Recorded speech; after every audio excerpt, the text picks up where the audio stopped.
At 2 araw na lang, 2014 na. Ano kaya ang mga mausong style at kulay ng damit sa pagpasok na taon? Alamin po sa report ng ating saksing si Nelson Canla.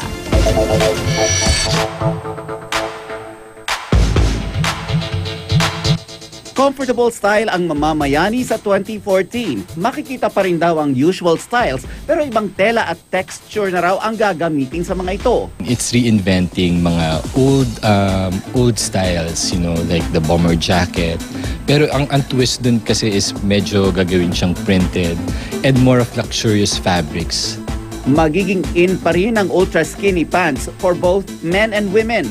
Ang teacup skirts at skater skirts, pasok pa rin for girls sa 2014. Ang double-breasted coats, mauuso rin sa mga lalaki. Magarbo pa rin ang accessories pagdating sa kababaihan. Para naman sa mga guys, mag-invest na raw sa magagandang relo, leather shoes at man purse o mga leather bags. Hindi raw gaano kasimple ang patterns na makikita sa 2014, pero dapat ibagay din ito sa inyong personalidad. If you're the conservative type, try to look for a pattern that's medyo maliliit.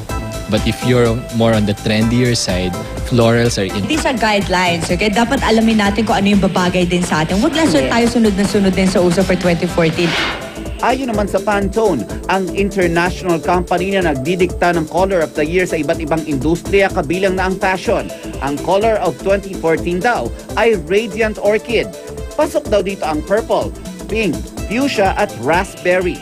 Parang lilac, parang meron siyang deep maroon, meron siyang pagka-pink. It's all there. Nelson Canlas ang inyong saksi.